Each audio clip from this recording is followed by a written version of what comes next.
On December the 8th, Pope Francis opened the Holy Door in St. Peter's Basilica, and locally the Holy Land prepares to celebrate the Jubilee Year of Mercy. Great celebration in Bethlehem for the traditional lighting of the Christmas tree in Nativity Square. At sunset on Sunday, December the 6th, Hanukkah celebrations began. The feast is celebrated by Jewish communities worldwide. The Congregation of the Daughters of St. Anne celebrate the 150th anniversary in Bethlehem with the Custos of the Holy Land, Father Pizzaballa, and many priests and faithful. A Mass was celebrated by Patriarch Fouad Twal for the 125th anniversary of the founding of the Trappist monastery at Latrun. An evening of Christmas music by the choirs of several schools in the Holy Land, and a concert by the winners of the string competition at the Magnificat Institute in Jerusalem.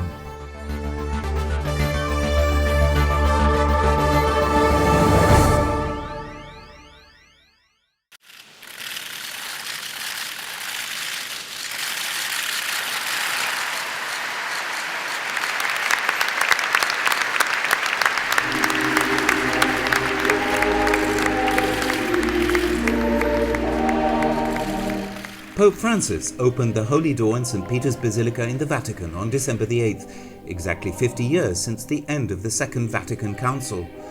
In the presence of over 50,000 pilgrims from all over the world, as well as civil and religious authorities, the extraordinary Jubilee of Mercy has officially begun.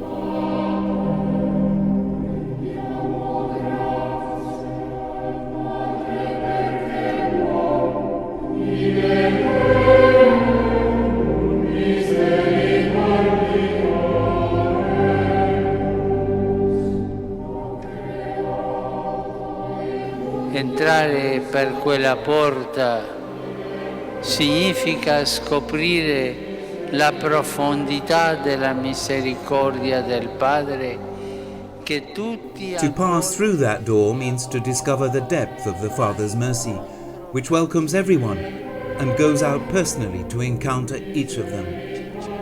He is the one who seeks us. He is the one who wants to meet us. This year will be a year in which to grow in the conviction of mercy. May our passing through the Holy Door, then, make us feel a part of this mystery of love and tenderness. Let us abandon all forms of fear and worry, because fear is not suitable for those who are loved. Di tenerezza. Abbandoniamo ogni forma di paura e di timore, perché non si addice a chi è amato. The ceremony of the opening of the Door of Mercy will also be held in several churches and sanctuaries around the world, according to Pope Francis's request. In the Holy Land, preparations for these events are being made. The main event will take place on Sunday, December the 13th, when the doors of the Basilica at Gethsemane in Jerusalem will be opened, in addition to those of the cathedrals in Haifa, Amman and Nicosia. In Bethlehem, the ceremony will be held at the Church of St. Catherine on Christmas Eve at 11:15 p.m, while in Nazareth the date is set for December the 27th at 10 a.m. at the Basilica of the Annunciation.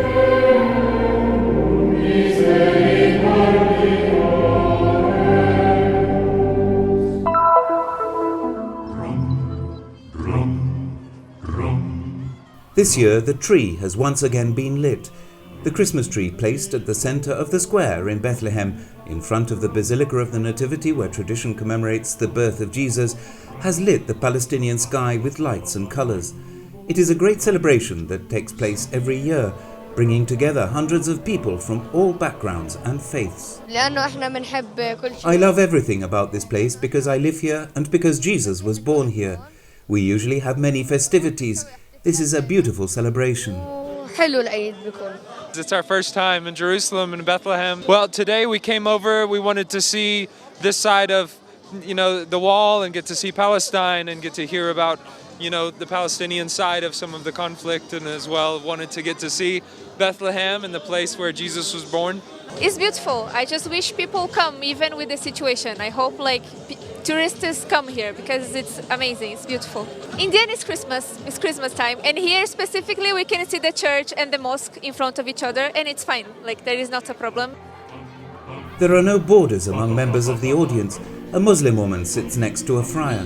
A scout leader gives directions to a tourist arrived from afar. This indicates great cultural and human diversity. Christmas here in Bethlehem has an extraordinary importance because it shows the word that Palestine, which everyone tries to identify only with the Muslims and especially in these days, is rather a rich and multicultural society. Therefore, spending Christmas in Bethlehem among Muslims, Christians, and other faiths has a special meaning. Several authorities who came to celebrate Christmas here occupy the front row seats, despite their differences, conflicts and tensions.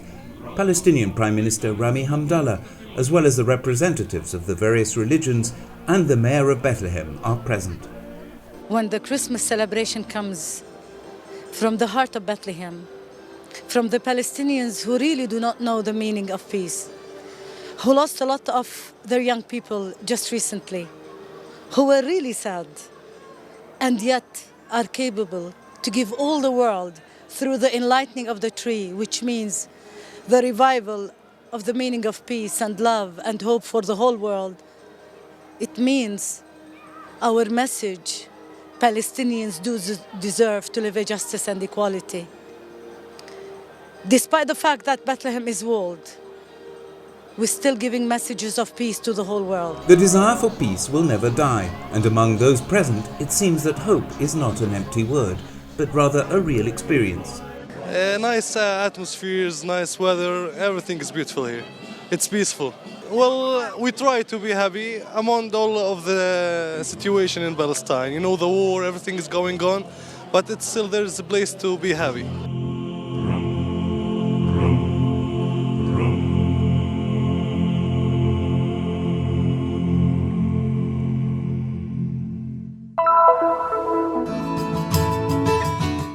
At sunset on Sunday, December the 6th, Hanukkah celebrations began.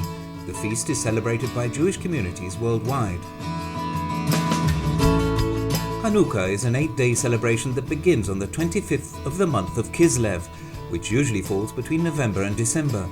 Although the event is known as the Festival of Lights, the word Hanukkah means dedication, and the theme is the reconsecration of the altar of the temple in Jerusalem after the overthrow of the Greek occupation in the 2nd century BC.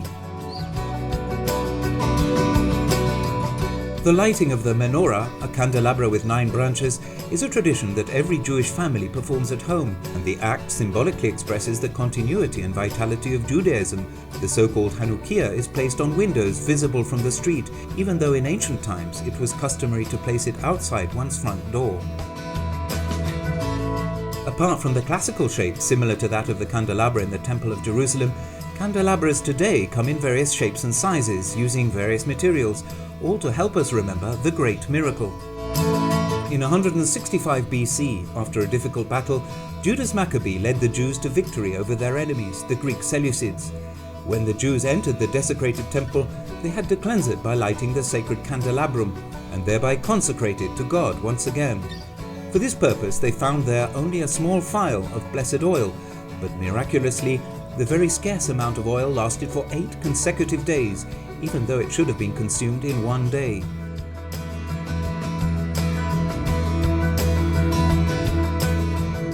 In order to commemorate the event every year, Jerusalem hosts a feast of light along the walls that surround the city.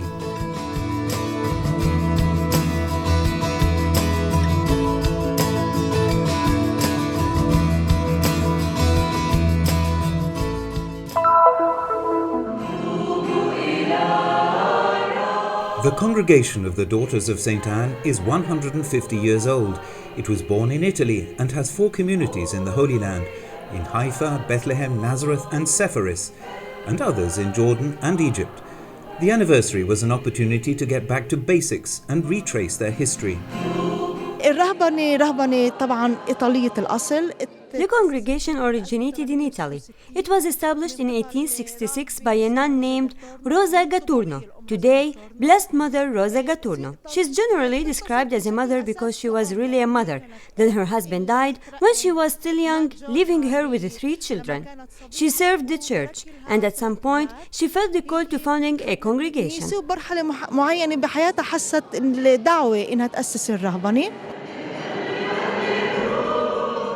Along with many faithful, the sisters celebrated the 150th anniversary with a Mass at the Church of St. Catherine in Bethlehem, celebrated by the Custos of the Holy Land, Father Pizzaballa, and many other priests.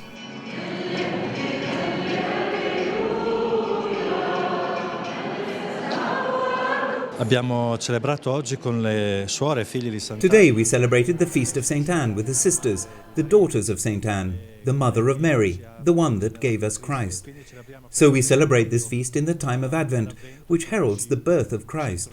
The charisma of these sisters is related to children, and it reminds us that we must all become children again to rediscover the beauty of the birth.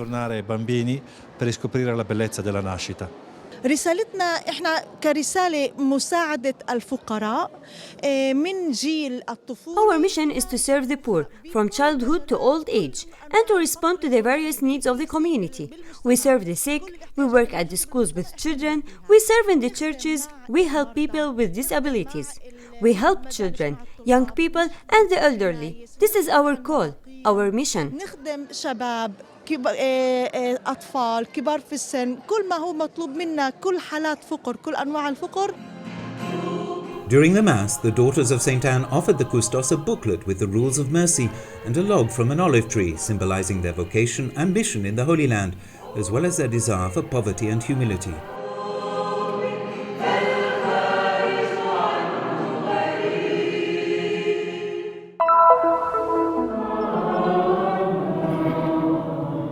In Jerusalem, it is a time of celebrations and anniversaries.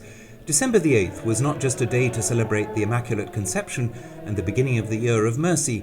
The Trappist monks celebrated the 125th anniversary of the founding of their monastery near Latrun. For this occasion, friars and nuns, accompanied by many faithful, participated in a special Mass at the monastery presided over by Patriarch Fouad Twal.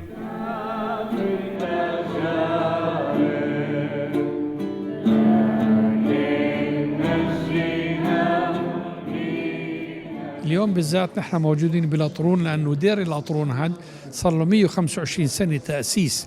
Today we are gathered here in Latrun. It's been 125 years since the founding of the monastery, and so we celebrate its 125th anniversary. There is a very pleasant atmosphere here. In the past there was a village called Latrun where people worked the land and produced wine.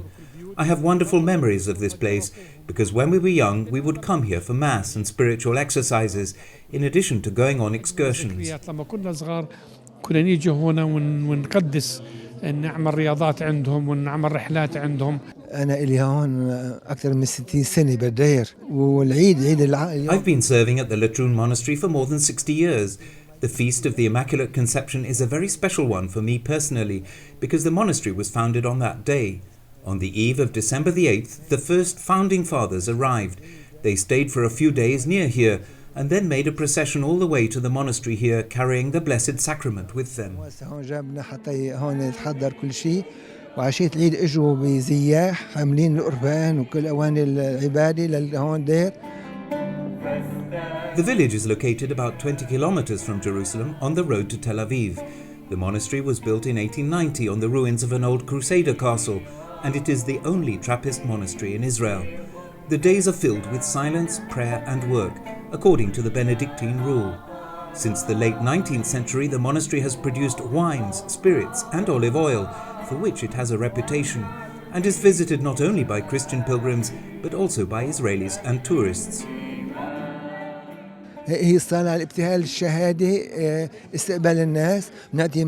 Prayers, invocations, witness and hospitality are the mission of our order. In other words, we are to offer everyone who comes here the opportunity to stay, spend a few days and do spiritual exercises in solitude and prayer. The monastery is open to all communities and religions and to anyone who wishes to get closer to God.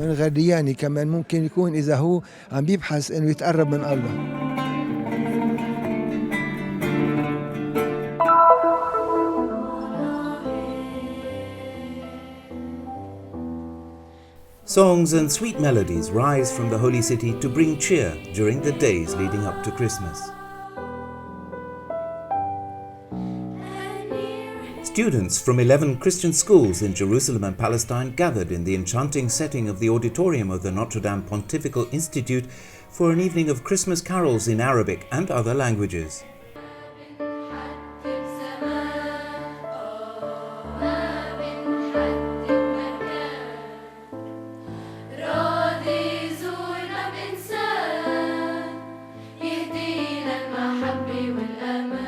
كان في 400 طفل من خلال أطفالنا نحن وصلنا للعائلات. We have a total of 400 children, and through them we can reach out to their families. In this way we can invite everyone to share the joy of Christmas with smiles and hope in order to be witnesses of Jesus in the land of Jesus. كشهود حقيقيين للمسيح في بلد المسيح. Music has no religion and no spatial barriers. This was the feeling that pervaded the festive evening while listening with pleasure to the different choirs on stage.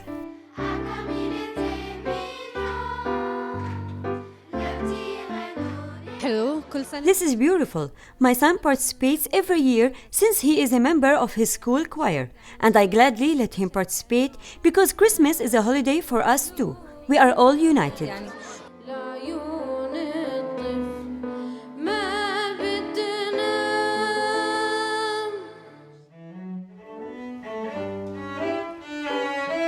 The 7th edition of the Magnificat competition for string instruments, sponsored by the Magnificat Institute, the music school of the Custody of the Holy Land, ended on Sunday, December the 6th.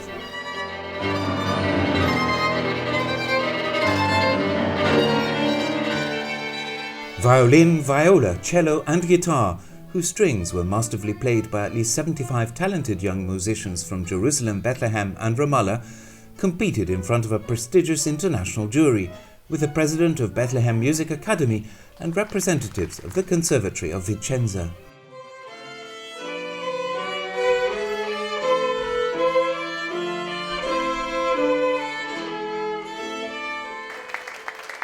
Despite unfavorable temperatures, a room full of people saw the Custos of the Holy Land, Father Pierbattista Pizzaballa, rewarding these young and talented children.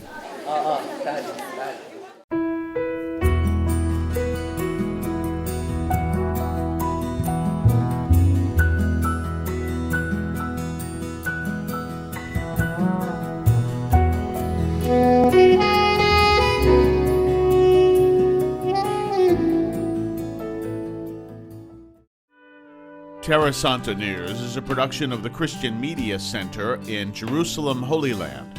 For more information about Terra Santa News and the Christian Media Center, please check out our website at the bottom of the screen. You'll also be able to subscribe to our newsletter, to view live video feeds from the Holy Land, as well as visit our Facebook and YouTube pages and follow our Twitter feed. Come visit the website of Terra Santa News.